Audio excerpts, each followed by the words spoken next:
Hey everybody, Vince Gilligan here, and I directed this episode. This is episode 508 of season 5 of Better Call Saul, and it's entitled Bagman, and it was written by Gordon Smith. And I'm here to talk about the special effects and the makeup and a little bit about the cinematography, a little bit about all the ingredients that went into doing this shootout scene that took us, I believe, 5 straight days to shoot. And as the great Peter Gould says, it takes a village. I think he stole that from Hillary Clinton, but whatever. But it really did take a village to make this scene, and it particularly took a village. I mean, you want it to be great, you know, and all of that, but your first order of business with this many blank rounds being fired and, you know, shooting way out 2 hours away from Albuquerque and being out in the middle of nowhere in 100-degree heat, first and foremost, you got to do it safely. And it took a village to do this scene safely. And so let's get to talking about it a little bit. So the action in this sequence starts with the character of Matador, played by Kenneth Trujillo, getting ready to make an end of Jimmy McGill. Jimmy's going away here until the shot rings out of nowhere. So the first special effect we have, physical special effect, is a very simple one. Blood spatters on Bob Odenkirk's shirt. But when I say a very simple one, I'm putting finger quotes that you can't see around that, because there's nothing simple about these kind of physical effects. This little spatter of blood, I can't tell you how many hours of work on the part of Werner Hanline and Bob House and Leo Lovato, Justi Gonzalez, our amazing special effects crew. These guys, days, maybe weeks in advance of us shooting this scene, how do we get blood on this guy, and what's the right amount of blood, and how fast should it hit his breast pocket there, and how much is the right amount, how much is too much. And they would shoot videos and show them to me and to the other producers and to Gordon Smith, the writer, and we'd look at them over and over again, and we'd say, okay, this amount, or maybe somewhere between version A and version B, whatever. And then when you get out there in the day and it's like 114 degrees, and you watch for real, and you've only got a finite number of shirts, you say, okay, action, and boom, all of a sudden there's way too much blood, or maybe there's not enough blood, and you're thinking, oh my God, we're going to run out of shirts on this thing. Long-winded way of saying nothing is simple with these kind of effects, but the guys pulled it off great. This was probably only take 1 or take 2 here. It might have been take 1. And this is why prior planning prevents poor performance, as they used to say in the Boy Scouts, or wherever I learned that. And then what happens after that is he's wondering, Jimmy McGill's wondering, why am I still alive? And then the golden gun drops to the ground, and then there's a spatter of blood. This is, again, another physical effect. A little spatter of blood hitting the ground in front of Matador's feet. And again, this kind of stuff, you think it's be the simplest thing in the world, but how much is the right amount? How much is too much, and not enough? And what should the pulse rate, so to speak, be? How often should it squirt out? And it's just amazing how much conversations go into these kind of shots. But then after that, we've got the close-up on Matador's face as the blood is coming out. And this one was an all-hands-on-deck kind of deal. This one involved amazing makeup done by the brilliant Sherry Montesanto, who I've been working with since way back in the X-File days. Out here it's wicked hot, and she's got to figure out some kind of appliance to put over Kenneth's neck that's going to stick in the heat with all the sweat and the grease and the dirt and all of that. So there was a little bit of visual effects to help feather it in that normally would not have been necessary with the amazing work Sherry does. But then there's like a little tube hidden underneath this prosthetic, and then off camera the effects guys, Bob and Leo and Justi, are working away, making blood squirt out. And again, then the question is, how fast should it come out, and how much should come out? And it's amazing what a time suck shots like this can be. So then after that, we have the character of Merc 1, as he's known in Gordon Smith's wonderful script, played by Conrad Padilla, who is a badass in real life. All these guys are. These guys are like amazing stuntmen. I think Conrad's a grappler, like a jiu-jitsu, like a Brazilian jiu-jitsu guy in real life, but like the nicest guy ever, although I would not want to cross him. But he gets shot through the eyeball here, and this is ultimately a visual effect done by Rodeo VFX up in Canada, and Rodeo's run by Ara Kanikian. Diane Mercer found him and hired him for El Camino, and thank you, Diane, for finding Ara and his crew, because these guys are the best.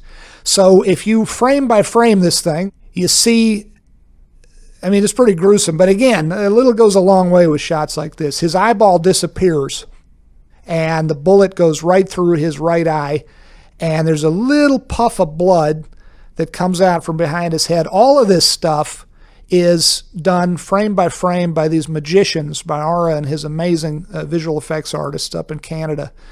And again, it's like, you know, when you have my job, and I'm the luckiest guy in the world with having the job where I don't have to understand how any of this works. All I have to do is like Nero, you know, thumbs up, thumbs down, not enough blood, too much blood. But all this stuff gets put in frame by frame. In this shot, we would have probably had more blood coming out from behind from the exit wound, except it is a story point for anybody listening to this. You've already seen episode 9, the episode after this, and you realize that the character of Lalo finds Jimmy's car in the desert, and it was a big, important thing that we all discussed at length before we shot this. There can't be any blood anywhere on this car, on Jimmy's esteem. If there is, then the story that Jimmy and Kim tell to Lalo will not hold up if there's any blood, if there's any sign of violence. So I would have liked to have had a blood, you know, not to be too gruesome, but a little blood spatter on this yellow car door would have helped, but we had to keep the blood off the door, so to speak. So then what you do have, once Conrad falls out of frame, clears frame, is a bullet hole in the door. That's real. And this is the oldest trick in the book. The bullet hole is just a real hole drilled in the door by Werner and his crew. And it's there the whole time from the get-go. And Conrad, when he falls out of frame, clears frame and reveals it. It's a fun, very simple magic trick. But sometimes the simplest ways of doing things are the best. And one last thought about this eyeball is, you know, how do these visual effects artists working in some darkened computer room up in Canada, how do they know how to animate something like this? Well, the way they do it is the very talented Sherry Montesanto did a real prosthetic eyeball, like a shot-away eye that she attached, I guess, with spirit gum or whatever they use now, onto Conrad's closed right eye. And that, we took a lot of photographs of that on the set, and that is what, although you don't actually see the physical appliance that she created in the finished shot, that was integral in helping Ara's animators know how to animate this thing. And then they had to put on motion blur and all that kind of stuff. It's like, I don't understand half of the stuff the way they do it, but it's astounding. So then the guys start firing away, boom, boom, boom, and here, when Jimmy plops down underneath you see him underneath the esteem, and you see Conrad's twitching feet in the foreground. I love this kind of stuff. This is my favorite kind of, you know, magic trickery, is the simplest stuff. The blood at Conrad's feet is just a piece of plastic. It was like a piece of soft vinyl that looks like liquid blood. You guys probably, everybody remembers listening to this thing. When you were kids, you'd go to the novelty store or whatever. I don't think they exist anymore, but you'd get the fake vomit or whatever, and it was just a piece of rubbery plastic. That's all this is, because we tested the real fake blood in the dirt, and it sunk into the dirt instantly, and it was just left a dark, very uncinematic, you know, grease spot. So we needed something shiny and that looked like blood, even though real blood wouldn't look anything like this. But this is just a piece of flexible plastic. And then we got these guys shooting away. God, we shot more blanks on this thing. I can't even. I'd love to have a count. So jumping ahead here, we have the character of Jefe, played by G-Rod, who is the sweetest guy in the world. But man, he's got, when he puts it on, man, he's got one mean face, and he did a great job. All these guys did a great job. But G-Rod now, or rather Jefe, gets shot dead, and this is again, the artistry of rodeo visual effects. Mostly what's happening here is acting. G-Rod is an excellent actor as well as a very accomplished stuntman, and so he's just falling on his face here in a way that makes my knees hurt every time I see it, and just boom. I mean, this poor guy had to do this at least a couple of times. You could not pay me enough to be a stuntman, and nobody would pay me anyway because I'd like cripple myself on the first gag. But here, the thing that really sells it is the acting. But what rodeo did on top of it is there's a little spurt of blood and like oogly bits that comes out of Jefe's chest. And then if you frame by frame it, there's a little bit of a blood stain you see very briefly, very much in passing on Jefe's T-shirt, his gray T-shirt. That is all added in after the fact. And if you look real closely, what looks like little bits of darker specks down in the dirt on the lower right side of the frame, that is all added in digitally too. That is the blood that came out of this guy's chest. Again, all of it animated, all of it existing only in the virtual world. And it spatters on the ground there. And what's amazing to me is this whole thing is handheld. This shot is handheld, and it's just wobbling around like crazy because Paul Donachie, our amazing camera operator, is shooting this thing, and he's adding some extra stink on it. He's putting some extra English on it. No pun intended, him being English. But when you do that, the guys in the computer bay, you know, when you put down a little spot of blood on the dirt, it's got to stay in one spot. It can't be wiggling around along with the handheld camera. I don't know how any of this stuff works. It's like magic. I suspect it has something to do with computers.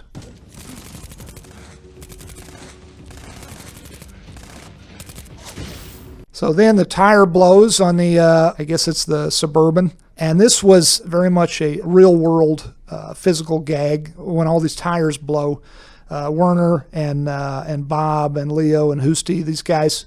These are kind of interesting, time-honored gags. People have been shooting out tires for 100 years in movies. But it's an interesting thing because what they're doing is there's an explosive charge inside this tire, and even though the bullet is supposed to be going from left to right, obviously if you go frame by frame, you see that the explosion is coming outward from right to left. But it happens so quick, you know, in real time, you don't really notice. But this is an interesting gag. You can't get too close to it because, you know, the camera operator, for instance, could get hurt by this thing blowing.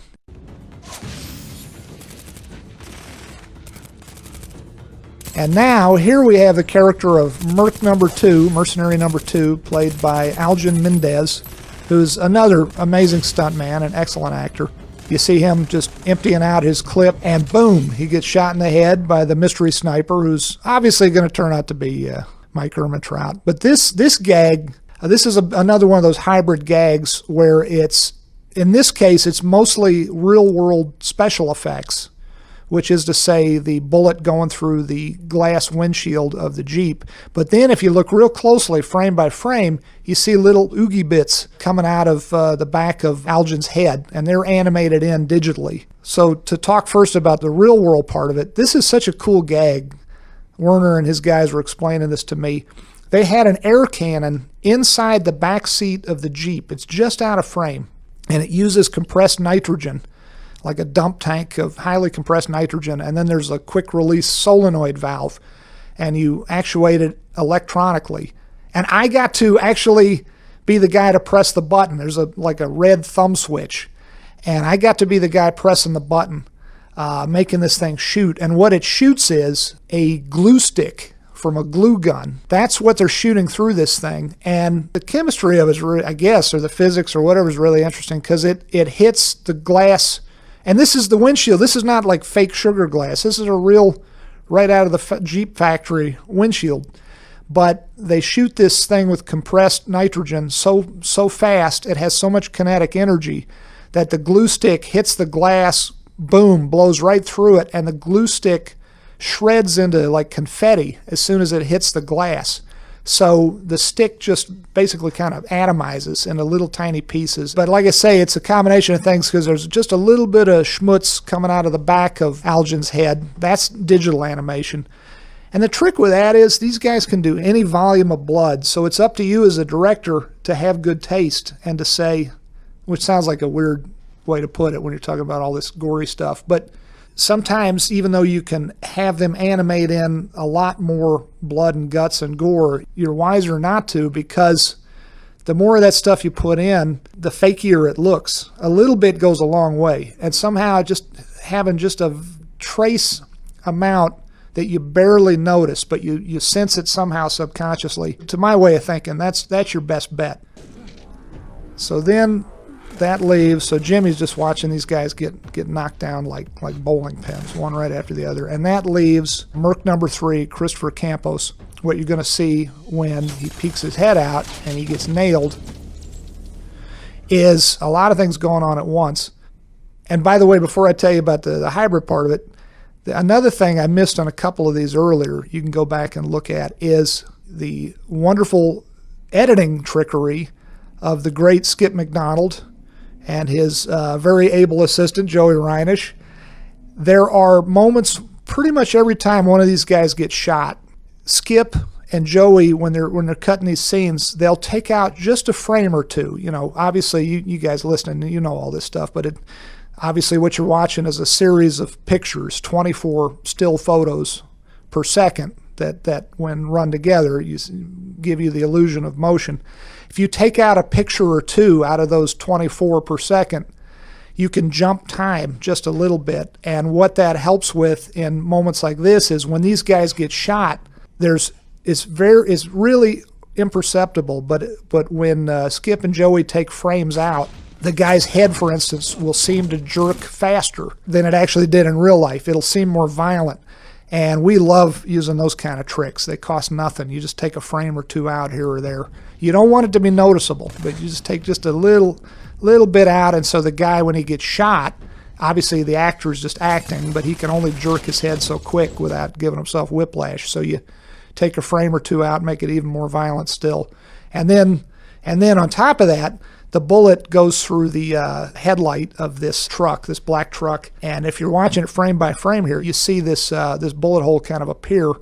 We did this digitally because these polycarbonate headlights are so tough that if you blow them using explosives with a real guy's head, even though he's a stuntman, his face that close to the explosion, you just can't do that. It's too dangerous. So this is a great kind of a gag to use the modern visual effects for, the computer effects, because otherwise you're putting a stuntman needlessly in danger. But boom, over the course of a frame or so, this animated bullet hole appears, and if you watch it frame by frame, it's so awesome what Ara and the magicians at Rodeo did. When you watch it frame by frame and you look just at the bullet hole, you'll see a little bit of Chris, the actor, falling out of frame. You'll see a little bit of light come through the hole. That's all animated. That's all just layered on, a layer added on to this image. It doesn't exist in real life. It's just animation to make this thing look even more three-dimensional. And of course, Chris, the stuntman, then is firing off blanks, and then there's a real-world effect as he clears frame. You see, it's kind of easy to miss, but there's a spray of blood on the beige and red Bronco behind him, and that's real-world blood shot from an air cannon by Werner and Bob and those guys. And like an idiot, I picked a red Bronco. I mean, I thought the beige side panel would be enough for the blood to hit on, but the blood actually hits up near the hood, and it would have been a better effect on like a yellow truck, but I picked a red one to my chagrin. Shortly after that, you cut quickly to Mercenary number 3 firing wildly in his death throes there, and there's a couple of bullet holes that appear in the Esteem's hood in the foreground. Those were actual real-world explosions done by the special effects guys, a couple of holes being shot in the hood. But the computer trickery here, which is amazing, is that we knew there was no way we're going to time this thing perfectly. And we didn't want to do more than one take of this. I think we only might have had the one hood. Maybe we had two, but we were so rushed for time. These are the kind of shots you want to get in one take. So boom, boom, a couple of bullet holes appear in the Steam's hood, and you can see the hood rattle a little bit. I think that was the effect of the squibs going on off underneath. And the guys, the special effects guys, dressed in a little bit of dust in the hood, so a little dust rises off. But there was no way we're going to time this thing perfectly with the stuntman firing the machine gun in the background. So what we do in a situation like this, we shot it in separate passes. So boom, boom, we get a shot of the squibs going off in the hood of the Esteem in the lower left foreground. And then they're already shot in, but you shoot, there's nobody in the background at that point. You lock down the camera, a couple of squibs go off in the hood, you get that part, you leave the camera locked down, and then you have Chris do his stuff in the background where he gets shot and he falls down. And then digitally, the guys stitch those two pieces together, which wouldn't necessarily be that hard, except that when Chris, as you see, when Chris hits the dirt there, the dust goes flying and it crosses the matte line. So then the rodeo guys have to digitally animate in dust across the matte line. Otherwise, it would just reach like the diagonal midpoint of the image and then it would just disappear and you'd notice it as a viewer. You'd say, well, what the hell happened to the dust? That's like some kind of weird split screen. So what these guys can literally do now is animate stuff like that dust across the matte line, which is astounding. And then on top of everything else, the cherry on top is that you can see, if you look real closely, you can see that bullet hole in the headlight of the black truck. That little speck that looks like a bullet hole is all done digitally too. Really, really something. So then here in the wider shot, including Bob, Chris hits the dirt and the dust goes flying. This looks like the simplest shot in the world. Like, what visual magic would we need for this? What's the big deal? The big deal here is that we couldn't have Chris firing his blank shooting machine gun with Bob in the foreground, because you just don't know what's going to happen. You don't want to put anyone in front of a gun that's firing blanks that's not fully plugged. We can't put Bob, we wouldn't put anyone in front of this thing.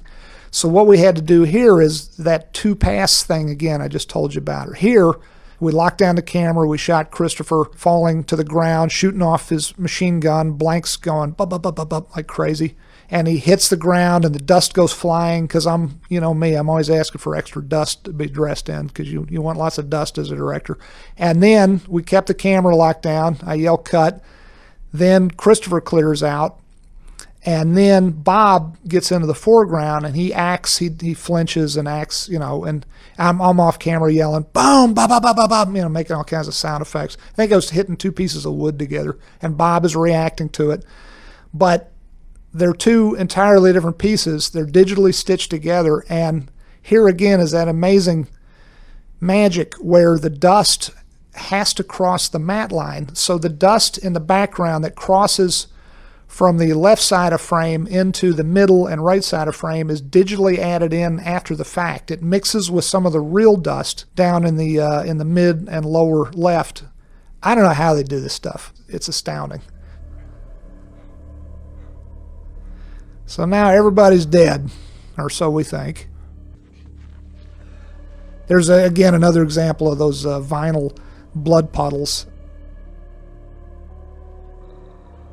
Here comes our mystery sniper.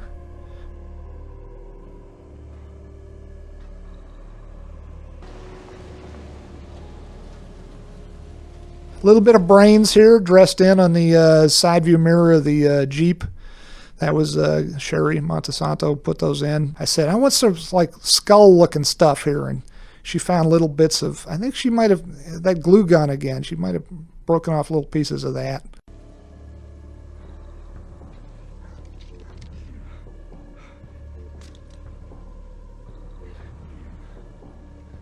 And here is Tiburón, who we forgot all about. This guy was the smart one. He's hiding out in the back of the Bronco here. And this character, Tiburón, played by Corey Eubanks.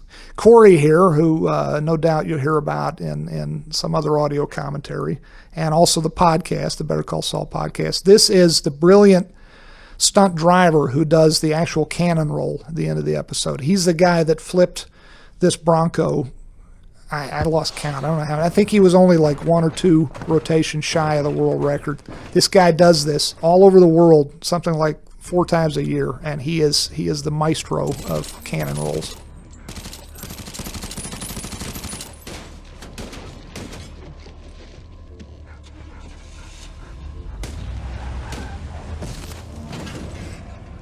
This is the oldest effect in the world, but this is a dummy. We put a bunch of sandbags underneath the wheel and underneath the dummy so that the wheel of the truck would hit and then bounce up in the air.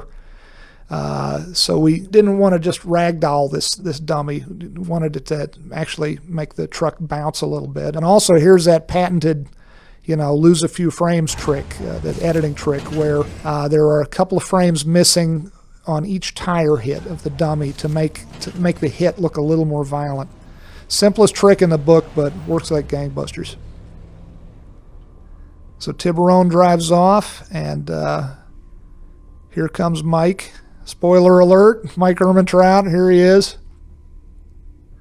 This shot, by the way, looking straight down, drone shot, a couple 100 feet up, operated by Marshall Adams, our wonderful director of photography, and Matt Cradle, his B-camera operator. Those guys operate this thing together. They get amazing shots. I'm not even like a huge fan of drones, but I tell you, it's amazing what they can do. You don't want to go too nuts with them, I think, as a director. You don't want to overuse them, but what I love about them is it's a way of putting a camera in places that you could never put a camera before now. I mean, that shot, you just couldn't get that shot a few years ago. The technology really is astounding. Here comes Mike with his big-ass .44 short-barreled revolver, and that muzzle flash is added in digitally because in real life, camera has about a 50-50 chance of catching muzzle flashes from guns. A lot of you listening to this probably already know this stuff, but you have roughly a 50-50 chance of catching these very short flashes. So that one was added in after the fact. It was actually, funny little bit of trivia, a muzzle flash that we shot for El Camino. We probably used that same muzzle flash in the shootout at the end of El Camino, and here we are using every bit of the Buffalo. Very ecologically sound of us, reusing muzzle flashes over and over again in different projects. You hit? So jumping ahead here, we got one last effect. This is the antifreeze coming out of Mike's radiator.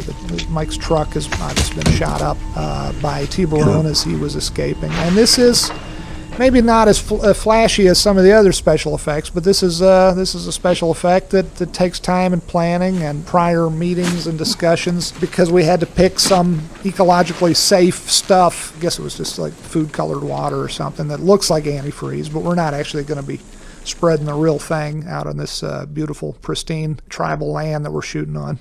And then the last piece of the puzzle here was Marshall Adams, our DP, saying to me, "Do you want to change the shutter angle on the camera?" And I said, "Well, what does that do?" And he says, "Well, if we dial it in right, the little individual drips will be more in focus. They won't have the motion blur on them that they will normally have. So when you watch this little bit here, the drips, when they're in focus, you see the individual drips more. And that's playing with the shutter angle." So I hope you guys have enjoyed listening to this. It's probably more information than anyone in their right mind needs about how the effects and the makeup artistry and the cinematography and all of this stuff went together. If you remember nothing else about this, keep in mind that this was very much a group effort. And we got the best folks in the world as our crew. I'm very lucky to be able to say this was an amazing melding of folks out in the desert shooting this, and then wonderful post-production work, including, I haven't even talked about the sound effects and the music and the color grading, all of this stuff. It is very much a group effort, this, or in fact, any episode of this show at all. And I want to thank everyone who worked on this episode because they made me look good.